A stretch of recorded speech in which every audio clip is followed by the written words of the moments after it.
Hey, welcome back to Home Built Workshop. Now we got our trailer hitch installed, now it's time to hook up some trailer wires. Right here we have Curt part number 56075. It's a T-connection trailer wiring kit. Everything ties into the taillights and we run one wire to the battery. Shouldn't be too bad. Let's get started. The kit comes with everything you're going to need. It includes all the wires, all connectors, instructions, and an inline fuse. You'll need wire strippers, wire cutters, a screwdriver, a drill, and maybe some wrenches and pliers. We'll start by removing the driver's side taillight as per the instructions. Most of the work will take place behind this light. This is where we'll mount our relay and our ground wire. To remove the taillight, pull it straight out of the mounting holes. Now disconnect the plugs from the bulbs on the back of the taillight. Be careful not to break the tabs off that connect the bulbs to the plug. Now feed the wires that go to the passenger side taillight down behind the bumper.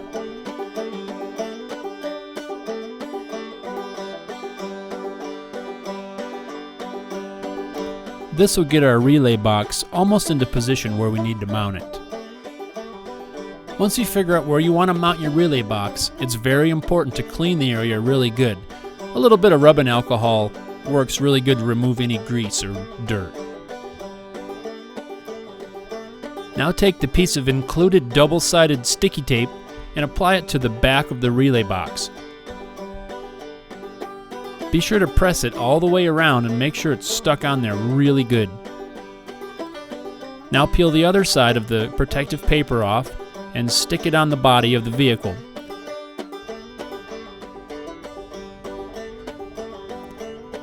Again, you want to make sure you press all the way around to make sure that box is stuck on there really well. You don't want it to fly off when you're going down the road.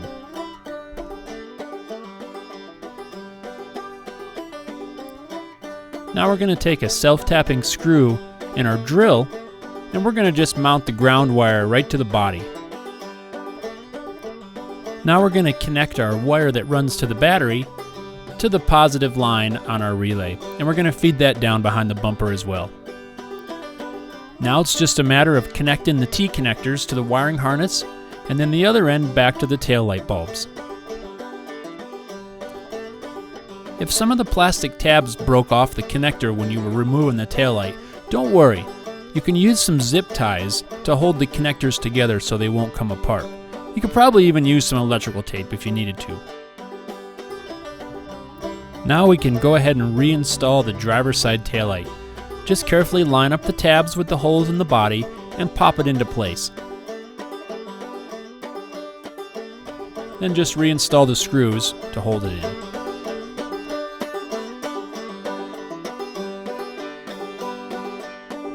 We can now move under the vehicle where we're going to feed our wires from the driver's side to the passenger side. We're going to feed it up and over the trailer hitch, trying to follow as closely to the bumper as we can. And then we made a discovery.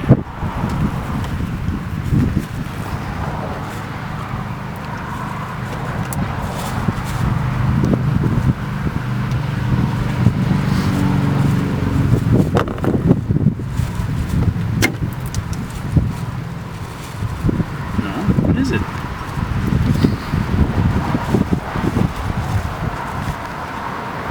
I think it is. It's just a different kind. It's not this kind. So we're going to stop right there really quick because I want everybody to understand what just happened in that video. As we're going along with our installation of our wiring harness, we discovered that our truck already has a factory trailer wiring harness in it. So I thought, great. So now I can pull the harness we just put in out, I could take that back, get my money back, and just buy this little adapter and use the factory harness. So we hopped in the car and we headed into town and we spent the next 2 hours driving around town trying to find this adapter. We hit every trailer supply house, every auto parts store, any place we could possibly think of to try to find this adapter, and what we determined was you can't find it anywhere. Apparently it's some dealer item or something like that. We couldn't find one any place. So really what ended up happening was we just wasted 2 hours trying to find this thing. We could have been done with our installation and off onto something else. But no, we thought we could find it and send our harness back and save a couple dollars, but it turned out it cost us more in time than it was really worth. So we wasted a lot of time doing that. So we ended up coming back home and finishing up with the installation, which is probably what we should have done anyway, instead of trying to find this adapter.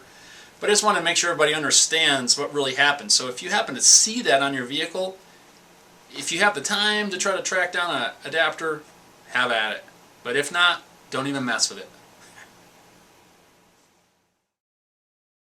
Picking up where we left off, we're going to finish pulling our wires over to the passenger side taillight. We'll pull them up behind the bumper and out the hole where we've already removed our passenger side taillight.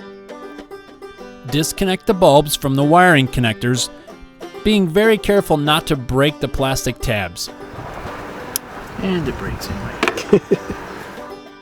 Again, remember, if the tabs break off like mine did, just use some zip ties to hold the connectors together when you reassemble them. Now connect the T-connections back to the bulbs, and then the other end to the wiring harness. At this point is where you want to use zip ties or electrical tape to hold your connectors together if those tabs have broken off. Now you can reinstall the taillight and put the screws back in to hold it all in place. We're now done with all the connections on both the driver's side and the passenger side taillight.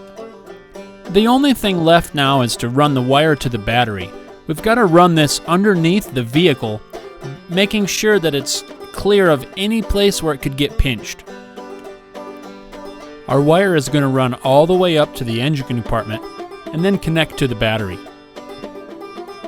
It's easiest if you mount this wire along some existing wiring. This wiring kit comes with this cool inline fuse. All you do is cut the loop of wire in half, strip the insulation back, and crimp your connectors on. The inline fuse itself is already pre-wired. So here's a quick tip.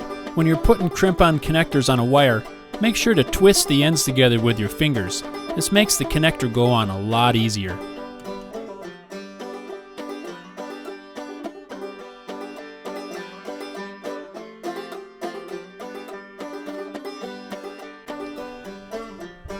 Now with both of our connectors crimped onto the ends, we're going to add a little bit of high quality electrical tape to the connectors. This just ensures that we can keep any moisture and dirt out and also helps keep the connection secure.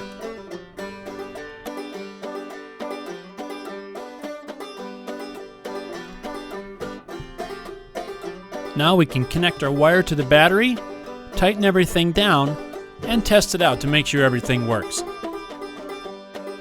Everything seems to work just fine, so with that ends our installation of our Curt trailer wiring kit. Thanks for watching this episode of Home Built Workshop. Be sure to subscribe to our YouTube channel and follow us on Twitter at Home Built Shop.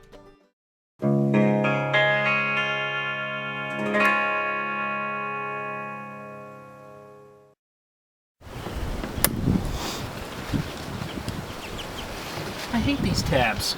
Why do they always break on everything?